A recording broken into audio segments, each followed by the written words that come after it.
Hi guys, hello guys. I know, right? Somebody's looking sweet, like a sweet girl that she is. Hello guys, welcome back to my channel. My name is Tofumi and I film on fashion, lifestyle and entertainment. You are welcome to the Tofumi, where we talk about gist, as they hot. We don't let it get cold. We just serve it hot. I mean, oh god. If you are new to this channel, please feel free to subscribe, like and share my content and click on that notification bells. As they go, so that when this tea drops, you won't come back and miss a cold version. You just eat it as they hot. Now, my own subscribers, you guys are too much. So as you must have seen the topic here, I'm going to be doing a sincere analysis of all the ships, my personal opinion, what I think, what I can see, what I was able to pattern from watching them live for 7 weeks. Though I have my favorites, but please guys, this is my own opinion. This is, that when you write 6 on the floor and 2 people are staying at each end, someone is going to see 9, someone is going to see 6. So it is what I see, my own analysis. I'm not saying that is how everything is, but I can tell you for a fact that 70% of what I'm going to be saying is going to be the general opinion, and just 30% of me adding the little things that that we want to analyze for you, that we see that you people don't see. Sure you get. So without further ado, let's get right into it. So this season, the first season of Ultimate Love, gave us 11 ships. 11 couples. And sincerely, at the beginning of the season, I was saying that I would really love it. Like, it is going to be a success story if Auntie can record at least 5 marriages from this couple. Like, let's see, at least 5. But as the show was going on, I couldn't say that again. I can only wish Auntie all the best. Yeah, yes, it's all only the best I can wish her. So starting, this is in no particular order. I'm just going to start the way anyway I want. I'm just going to arrange this. So don't say it's because I call one person first, I call one person last week, because there are some comments have been deleted on my posts. Guys, please. So the first couple I'm going to be analyzing is going to be me, Cherry. Okay. So starting from the first day of the show, I really didn't see a deep connection between Michael and Cherry from the split dates and all of that. But I think I saw a better spark between Michael and Bolanle. Quote me if I'm wrong, correct me if I'm wrong, but that is what I saw. I sincerely felt like Michael and Bolanle were going to be the one that were going to pair up, only for us to see Michael and Cherry. I'm like, okay, we are going to work with you, we don't have a choice. And as the dynamics of the show was going on, we started seeing different sides of the two of them. There was this side of them defending each other, there was this side of them being hilarious, there was this side of, and I must say this, I love them as a couple. I love their power, I love their synergy as a couple. I loved them specifically when they did that Ikrisa traditional wedding. The two of them, they had this entertainment thing. Like, it was just effortless. They didn't have to struggle, they didn't have to search in. It just went there and they did it. So I liked them for that. And I just, like my post when they got checked out, I didn't see them getting checked out first at all. I did not see it coming, so I was shocked. I'm like, these guys have been giving us content back to back, they've been, but well, and now coming out of the show, we've seen them together a lot of time, we've seen them play love, we've seen them write different things about themselves on social media, and I can still say for a fact that they are still together. Yes, as at this morning that I'm recording this video, they are still together. However, whether they will continue or not, I think that they are going to continue. I think that they are going to end up together. I think, please let's note, I think that they are going to end up together. Up next is J-Lo. That is Jenny, Coco and Louis. Jenny and Louis. So it's more like a combination of, how do I say it, of water and fire. I didn't see Jenny, Coco and Louis coming. Well, some of these couple, I didn't see them coming. I didn't at all. I know that they spent time together a few times and all of that. But you guys remember that Louis and Teresa had something together before the house. Apparently, during the audition, Louis met Teresa and he liked her. So he already banked on that it was going to come on the show and just meet to Teresa and just make the whole thing bigger. You get what I'm saying? And when he came on the show, I just saw him. He wasn't actively chasing Teresa. Like, so it was just like, it was more like he was laid back. Like, I have this babe already, I have this babe on lockdown, so I'm not going to stress myself, I'm not going to put any effort. That was what I saw. And we saw anybody then Coco once in a few hours. Up until when Teresa went to meet him and she's like, she's sorry, she cannot choose him, she has to go with Ike, she has made up her mind that it's Ike. And he says, okay. So at that point, I was really trying to crack my head and say, okay, who is Louis going to stay with? Who is? And then he comes up with Jenny Coco. And then they gave it to name Jello. And after they started the whole Jello thing, man, that relationship was a whole roller coaster in the house. From Jenny being the firebrand, I don't do bad character, to Louis being the funny person, this easygoing kind of person, and now to see him evolve into a controlling kind of man, if I need to say so. Like there was a point of him trying to, I don't know how to say, trying to compress Jenny Coco. There was this side of me that was trying to make her behave a kind of way sometimes. There was a side of me that was I know he was trying to curb some of her excesses, but there was a way he was doing it that was making Jenny Coco feel like she wasn't enough. It was making her feel like she wasn't up to par of what he wanted, and then it was making her feel like he still wants Teresa, kind of. Do you guys get? He wanted together, you know what I'm saying? It was making her feel like he still wanted Teresa, so he was kind of using Teresa to measure what she should be. That was what she felt, until they had a fight, and she's like, no, this, and there was this auntie session they had. After that session, I was just like, auntie, can you please just tell these people to go home? If you don't want to work these things out, just get out and go home. It's not that hard. What is it? What is all this now? This one is for me strong, get that one is for me. Two of you are stubborn, nobody wants to bend for the other. I understand that in a relationship you don't have to compromise who you are, but there's a place of, okay, you don't have to live out who you are, but there's a place of compromise. There are some things you just have to bend. You don't have to break, you just have to bend a little and meet halfway with your partner. But both of them were not ready to meet halfway, up until when Bola and Arnold gave them the love nest, and then they had that talk, they cried, they did everything, and then they kissed. And after that love nest issue, and then they got evicted. So after that, we've been seeing the two of them outside the house and doing a lot of things, complimenting each other on social media, fighting for each other, having each other's backs. And this thing I want to say, I'm a fan of Louis. I liked Louis. I liked that it was fun, especially with that Uncle Bay thing.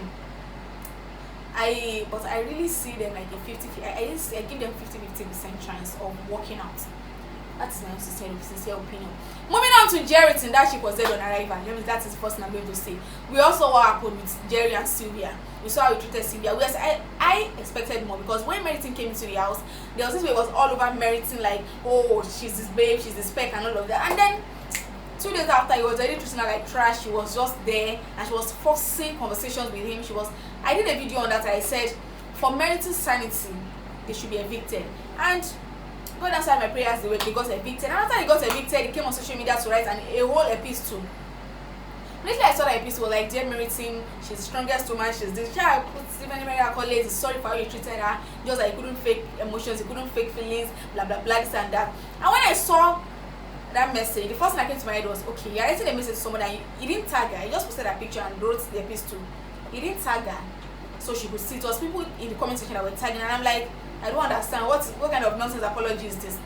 As if baby girl saw my mind. She now did an interview and she was like, she doesn't understand that kind of apology. You're apologizing to me and you didn't even tag me. It was people in the comment section that were not tagging me. I'm sorry, you only did it for the gram. But I'm like, yes sis, he did it for the gram, because people were already attacking him left, right, center. That was a bad person, he did this, he did that, he sports Meriton's game. And I'm like, yeah. So, and after the house, everything has scattered. Even right on the stage, they're like, we are just friends, nothing. So that ship is dead on arrival.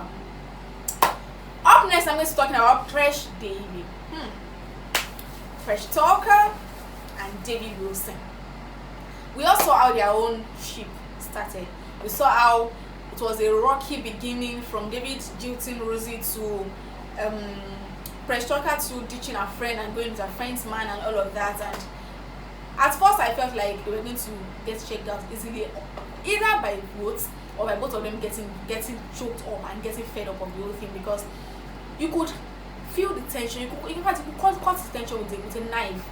The tension in the house, like, if I were in their shoes, I don't know how I would have coped, but they really pulled out strong. In fact, I must commend Fresh Talker and David. Man, you guys really came out strong. You guys had your acts together. In fact, you were heartbroken. You had a whole lot of animosity and you had enemies and all of that, but still, you guys came out strong, man. I give it to you guys. You guys are really, really good. You guys know how to change narratives about a whole lot of things. You guys change the whole narrative and gain some fans for yourself. And in the house, I saw them like a couple that were in sync. They had this synergy. I think maybe because they have similar interests. They're in the same industry. They have a lot of things in common. So it was easy for them to go in sync with each other. Even though there was a time that Abby claims that Fresh said David is not the kind of person she will be with outside the house. We did not see that conversation. It was Abby saying that reported that gist to Obi. So we don't know how true that is. But according to Abby, Fresh was talking to Nkechi about relationship. But even at that, after they've come out, we've seen them together a lot of times. Well, I understand that they are still together because of the lockdown. But then even at that, they are still together, but they are still coming out with videos. They are coming out to chat with fans and to appreciate each other, post each other's pictures, compliment each other. I would say that I would like to give them a 70-30 chance. Like the 70 to work, 30 might not work. But really, I have a feeling that the two of them are going to work together. Up next is J. Cage. Can you see my reaction? Where do I start from on this ship? See this ship here? I don't know what was going on in the house, and right now I don't know what is going on outside the house. Because we saw Jay say that if it wasn't Nkechi, that was the first week. If it wasn't Nkechi, he was going to check out with another person. Like he cannot work with another person. That's to be Nkechi. Nkechi this, Nkechi that. And I'm like, okay, do this in love and all of that. And then going forward, we started seeing a whole lot of nonsense about that ship, and I'm like, at first I was trying to, okay, let's get them some slack. Okay, just get this to each other. It's going to get better with time. It's going to do this, it's going to do that. And Papa still he didn't did it. Like, what? Okay, Nkechi was of the opinion that Nkechi is, as far as we saw her as this person that was easily suppressed, someone that you can just buy over easily. I'm not saying anything, that's what I saw. Like, it was almost like she didn't have a voice over her. And when she said she was a marketing executive, I was like, wait, I don't understand. Marketing executives are always very, very convincing. They always sound very, very confident and all of that. But I didn't even see you stand up for yourself in this house. It was always about whatever that person says. If it's not about Chris or Fresh Talk, it's about Jay. What this person says, what that person says. And I'm like, oh, please, I'm tired. And then Jay on the other hand too was busy forming, I'm the boss, whatever I say, this and that. And then there was this issue of, they had a lot of incompatibilities, let me say. From religion to attitude to a whole lot of things. Because, okay, let me start from, they were having master classes in the house here. And most times when speakers come to us talk about things, you see a lot of couples saying, oh, we talked about it. And then after the first class, second class, third class, there was this day, the day the sex therapist came, and Nkechi was supposed to have to tell you that I don't understand, I'm getting shy. Everybody says they've talked about a whole lot of things, and we have never talked about things like, oh, you know what, girl, we cannot talk about this because we're in the house right now. When we get out of the house, I'm like, shut up! Let me hear what, Joe. Hey. You should be able to talk about anything to your girl. She's your girl. She's your girlfriend. You guys are expected to get married very, very soon. And you are saying you don't want to talk about something on camera. Do you even know when the camera is on you? You're just there. You're not talking about, okay, now, when you don't talk about things, maybe they didn't, so let me understand that house was a formative place for them to build whatever it is that was going to happen outside the house. Because if you don't have a strong foundation in the house, when you come out, well, you see a lot of things that people said. You see a lot of half clips. Yes, because when you want to paint a narrative for you, they are going to show you half. Now imagine her coming out and seeing Jay talk about sex to some other chaos and all of that. Oh my shit, everything is scattered. It's going to scatter. So she was confused. She was scared that maybe he didn't like her enough. And then there was this issue of religion. He was of the opinion that you can go to church with the kids, but me, it is only when I have time, when I think I want to go, maybe once or twice in a year, I'm going to go to church. But she's like, my family are devout Catholics, like Catholics, oh God. And you are telling me that if you want to go to church, my parents are not going to accept this. And that was all part of what Abby reported to Obi, that Nkechi said Jay is not the kind of person she can introduce to her family because he doesn't even believe in some things. And I was like, and there was a day Auntie was asking them some questions about themselves, and I'm like, and they were like, I'm not talking about it. I was just like, Kilo Shelley. What have you guys been talking about? Well, other love guests. Sincerely. And that weekend they got evicted. They got checked out, rather. I'm used to saying evicted. They got checked out. And after they got checked out, they started seeing the lovey-dovey. And I'm like, wait, what's all this? You people should not force anything. We also what happened in the house, and we saw that you people had a lot of differences to settle. Better go inside and go to your bedroom and settle everything before you come out and start lovey for us.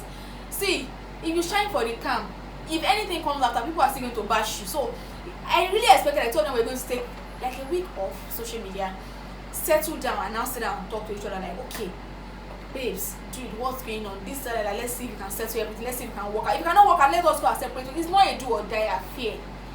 That's what I thought though. Okay, we've done J-Lo, we've done Jerryton, we've done Micheri, we've done J-Ketch, we've done Fresh David. We have 6 more to go. Okay, up next is Double Chris. Okay, Double Chris started on a cool level. At first, I will not lie. I felt like the two of them were trying to force it because I mean they didn't have a choice. They just had to go with each other. But then again, the two of them came to show us that nope. We ain't about that. Slow and steady wins the race. And at the end of it, we saw the synergy between the two. I mean, big ups to Double Chris, Chrisville and Christine. You guys are amazing. I have to give it to you guys. You guys are amazing, and I wish you guys all the best. I mean, I saw the evolution of you guys from trying to be friends, trying to take things slow, and see, the best thing that happened to me for Chris was seeing her completely free. Like, she wasn't, I like her composure on a normal day, but she wasn't trying to form she was completely free with Chrisville. Chrisville on the other hand was the playful, loquacious type, and she on the other was the reserved type, but we still saw her come out to just match his energy sometimes, and we saw him bend a bit. That is what a relationship is about, compromise. She became more funny, she became more jovial, she became more playful. She was happy. You could see that she was happy. Double Chris, I wish you guys all the best, sincerely. Up next is Chivia, Chidi Bang Bang Bangs. You know now. Okay, let me say this first. I love Sylvia. Like, I love her. The first time she came to the house and I saw that, I'm like, this girl has a positive. There's something positive about this babe. And even when the old Jevia and the old situationship she had with Jerry was going on, I still saw her, the way she was. I saw her approach to the whole thing. She was never down. She was, even though our love girl said she cried, we didn't see the cry, but we saw her always happy, always cheerful, and picking herself up. Like, I'm like, this is the energy we want. And then when Chidi Banks came in, I won't lie, I was scared for her, because when Chidi Banks came in, the first night they had a discussion, and it was like, he asked her outside the house, and she said she doesn't know, she wants to come on the show first, and now she's all over him trying to say that she work. Is she with him because there's no other person, or she's with him because she loves him? And then she was like, no, I like you, but I can't just give you an answer outside the house. And I'm like, I hope this guy is not going to play this girl and tell this girl whatever it is she wants. I was just praying in my mind and seeing their revolution from that moment, to see them love up with each other, see the playful side of them, and man, I loved that ship. I loved Chivia. Yes. And I sincerely think that they are going to end up together, because Chidi is ready, Sylvia is almost done with school, and one of our plans is after she's done with school, maybe this year she just gets to do her introduction, next year do a traditional wedding, and after that baby girl is married. So I really think they're going to end up together, and I wish them all the best. All the best to you guys. Chivia, I love you. Up next is Bolara.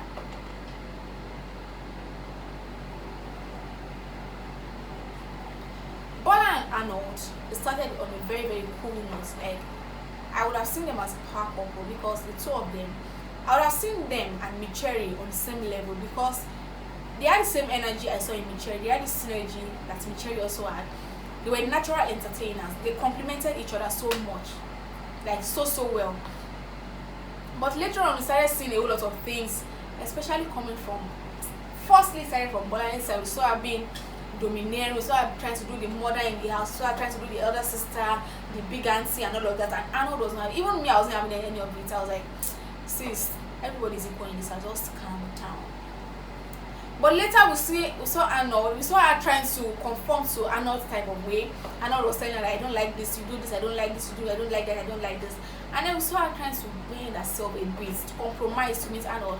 And then Arnold started his own issues. He wasn't appreciative. He started, I did a whole video about Bola and Arnold. Yes, go and check out that video. That was the whole summary.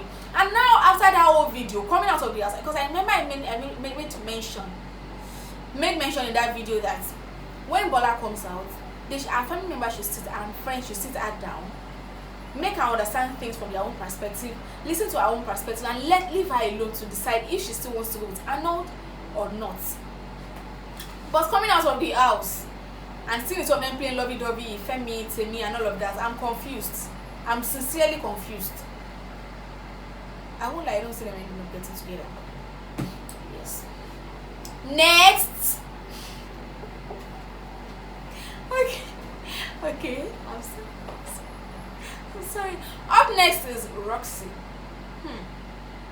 Roxy. The winner of Ultimate Love Season 1. See, when they say, there's this tweet I saw that what you want matters what God wants for you. That was hilarious, but then again it summarizes the whole thing that happened to Rosie and Kachi in the house. First week, Kachi it's not, they were not forced. Let's not lie, they were not forced. Kachi liked Rosie from the first week, but David was busy doing territorial Davies and all of that. He was really blocking everything, like, dude, this girl belongs to me. And at the end, uncle, this girl belongs to me, do not allow the girl belong to the person that really deserves her. And then after he betrayed her, Rosie was ready to walk out of the show, like, I'm not doing this. And Kachi was like, let's try this thing together. I've always been there for you. Even though Kachi made some statements that night that I felt like I was going to play Rosie, we still saw the dynamics of that relationship. We saw them. Rosie was kind of stiff at first because she didn't know what to expect. She had given her heart out to somebody and the person shattered it within how many days. So she didn't really know what to expect. She didn't know if Kachi was real or if he was playing a game. But going forward, she saw that this guy is in love, man. That's why my mama to just fall yakata inside in love and say, you see this love? Now a good day. So that is how she fell in love, and they fell in love, and we saw the dynamics, we saw how people loved her. And one thing I really loved in their ship was they didn't allow any bots, because people on the outside were already saying, oh, Kachi is younger, oh, Rosie has 2 kids, oh, Rosie this, oh, Rosie that, oh, blah blah blah, oh, this, oh, that. They didn't allow all of that to matter. Yes, because even the Bible says love conquers all. Love conquered everything for them, and sincerely I am happy for them. There's no question as to whether they are going to end up together. They are engaged. We are planning their introduction after this lockdown. So those people are on their way to together forever, happily ever after. And we can't wait to see baby Emerald like this. I wish them all the best. Roxy, I love you guys so much. Up next is our celebration couple, Obi and Abi. I have to clap because those guys gave us premium content, like laughter back. See, anytime the camera is on them, I must say at this point that I think I don't even like them, because those guys say they gave it to us.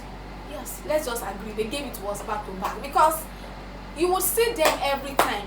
If you're not having a melodrama, they're having a comedy to Abi crying, Obi doesn't love me, Obi this, Obi that, Obi saying, in fact, I'm going to check out, I'm sending a message to Auntie. It got to a point where Auntie has said that, see, if you send a message to me again, I'm sorry, but you guys are checking out. I'm tired of you, people want to kill me. And from then onward, they started I'm going to check out, and then we saw the dynamics of both of them. We saw how Obi picked Abi 3 times the first week, Abi picked Obi 3 times the first week, and from there on it was blissful. So, and we saw Abi trying to see. Abi had personal issues that I think that Obi wasn't patient enough to see at some point. He wasn't patient enough to see that she wanted a lot of assurance. She had a lot of it. She has been through a lot according to her story with men, and she really sincerely wanted a man that was going to give her assurance and all of that. But Obi didn't see that. Obi was giving her assurance in his own way, but she wanted more. So I really felt that those times that she was always throwing tantrums, if Obi had come say, oh, my baby, my sugar, my darling, all those times I would say, oh, believe me, oh, uncle go, uncle this. If you had said my sugar, just rub her feet, do some romantic stuff, she would have fallen. But still, we still saw the two of them and still saw them like, okay, let's see. But to be sincere, I don't think both of them are going to end up together. I really want them to end up together, but there are some factors that I'm not going to mention in this video. I'm going to do a whole video on that later, that will not make them end up together. But if they can wiggle their way through that factor, sincerely, I would love to see them get married.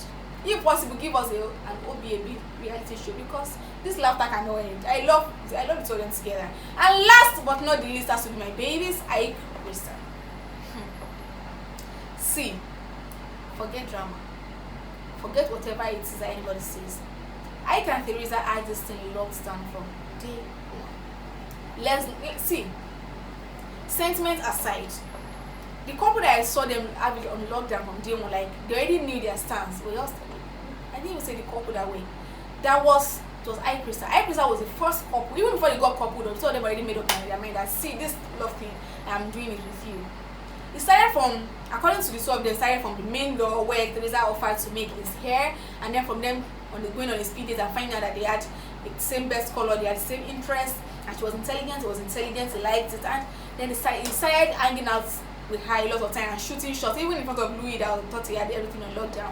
And then by Thursday, they already made up their mind that okay, it's me and you in this game, nobody else. I'm shutting my ass to any other person. We have made this decision, we're standing by it. And I must tell you, the consistency at the face, that's to be Ike Krista, because the two of them gave us consistency. Like we didn't see them waver for a minute, we didn't see them get carried away or say, oh, let me try this person. Oh, and there's one thing that I must commend them for was the fact that, I will not lie, sentiment aside, they were the most mature couple on that show. Mature in the sense that when Ike and Teresa had issues, nobody saw. We only saw them handling the issues between themselves. Nobody heard about their. If any other couple was going to know about their issues right now, maybe after they left the house and they're just seeing videos, nobody heard them shout at each other. Nobody heard them talk about each other in a bad light. Nobody heard them put each other in a bad spot. And I must give it to them, two of them. I really sincerely, when I saw the two of them, I felt like, okay, I had this high school love vibe thing from the two of them, and I felt like, okay, let's just see what's going to happen. I mean, the two of them are 20, Teresa is 23, is 24. Let's see what's going to happen and see. In fact, they broke all codes. I will not lie, they broke all the codes, because we saw how mature the two of them are. Even at that age, I didn't expect my Ike to be that matured and to be that intelligent and sensible. He was highly responsible. He showed us he had integrity, showed us that not all men are scum, and for his age he's not scum. For his age, an average man of his age is trying to be a playboy, to be playful and just wiggle his way. And then just showed us that no, I'm a responsible person. I mean, see, bigs up to the person that raised Ike. Ma'am, you did really, really well. And I must commend the two of you. Teresa, on the other hand, was, even though she's a feminist, she believes in women's rights, she believes that men and women are equal, but that still didn't stop her from being respectful to Ike. That still didn't stop her from being respectful to him. And he, on the other hand, too, as the man of the relationship, that didn't make him disrespect Teresa.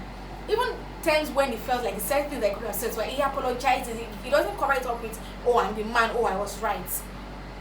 I don't even understand what I'm saying, but really, from week 3, from week 3, I already knew that these guys are going to end up together. There's no gist about it. They are really sincerely going to end up together, because those two are very, very intentional about both of them. They're intentional about what they do, what they say, how they carry out their love languages. They know each other's love languages and play it out well. They plan their future together. And guys, I love Ike Krista. I'm one of their stans. I stand Ike Krista, I stand Roxy and all of that. But see, I can beat my chest that these guys are going to end up together. And see, that power couple thing, it's not a joke. That's what I'm going to say. It is not a joke, because those guys are going to be in the media space for a very, very long time. I mean, yesterday they came up with their YouTube channel, their joint Instagram page, and a corporate Twitter page, and they started dropping, since they left on Sunday, they've been dropping videos back to back. Like, they've been updating us, the viewers. Like, it was more like they didn't even leave, because even when they were in the house, we only see them once a day, because Kyle didn't allow us to see them. But now that they've come out of the house, they give us a video in the morning, a picture in the afternoon, a live video in the evening. And I'm like, you guys, you want to spoil us? They are making us understand that, see, we are young, but we have a sense of direction. We know where we are going. We're intentional about it, and we are working towards it. I'm here for that YouTube channel, sincerely, because it's going to be interesting. So, guys, that is it. Okay, did I remember to say that they're going to get married soon? That's what I think. So, guys, that's it for this video. Drop your comments in the comment section. Drop your thoughts. Let's talk in the comment section. If you have a contradicting view from what I have said in this video, please drop in the comment. We have to rub. That's why I said it is my own point of view. Let's know in the comment section. And please, see, these people need your help right now. fine, I understand that it's a love show, it's not a show for fame, and they came for love. And truthfully, some of them found the ones they love, but please, you know that it's not love that they are going to it. So you guys should help them, their stance, help them, publicize them, hype them, make the world see them. See, if it's only a picture, I love what iCrystal stars are doing. I mean, give it up to iCrystal stars. You guys are bomb. I went on Twitter yesterday just to see what's up with the love girls, what they've been up to and all of that. And if I can tell you, if they post a video, their stars are there hyping them. They're hyping them on Instagram, they're hyping them on Twitter. If they post, in fact, they mistakenly drop a comment, they are hyping them. Yesterday, I posted his mom and Theresa's Woman Crush Wednesday, and you see the comments. Then after they posted a picture, they did live videos. You will see they're like, these people are hyping them and they're making people see them. See, the truth is, even people that didn't like them in the house, with the way their stans are hyping them, they are going to end up falling in love with them. Because when you see a lot of people saying, oh, I love this people, and you say you are watching, you are saying, okay, these people are sincerely in love, you are going to fall in love with them. You don't have a choice. That is the truth, and that's what I feel like every fan base should be doing right now. Them, Nigeria is on lockdown right now, so, and even if deals are going to come in, at least maybe we'll be talking about it in the DMs and mails right now. But right now they cannot go out to sign deals, they cannot do photo shoots, they cannot do a whole lot of things right now. But the only thing you can do is hype them. Make sure that the hype does not go down. Do you guys understand? Make sure that the hype does not go down before the lockdown. The lockdown is supposed to be 2 weeks. After that 2 weeks, during that 2 weeks, make sure you keep hyping everything and anything about it. In fact, even if it's an emoji that they drop, hype the emoji. But hyping the emoji, people are going to see them, people are going to know about it. So when the whole lockdown thing is over and they want to do their media rounds and all of that, if they are still going to do it, people will not have forgotten about it. People will not be saying, oh, that was true, they went for some. Nobody will have forgotten about it. Nobody will forget about them. That's what I think you guys should be doing right now. So you can help their ministry, you can help them grow. Let them get some deals here and they let them get some things doing. The ones that were in the media space before, let them get better deals. The ones that are just venturing into the media space, let them get better things to do. Let them get jobs, let them get deals and all of that. So you guys know as it is, so that it will be easier for them. Because aside the couple that won, that have, even the couple that won, what they only have now is just 5 million naira. And 5 million naira, let's not lie, it's not enough to facilitate a whole family. They're just starting out, they have a lot of things they're going to do to settle and all of that. So you guys need to help them make a whole lot of money. If you have not subscribed to my channel, should I have given you this, so yeah, now please subscribe to my channel, drop your comments, let us talk. And until next time I come your way again, I love you guys.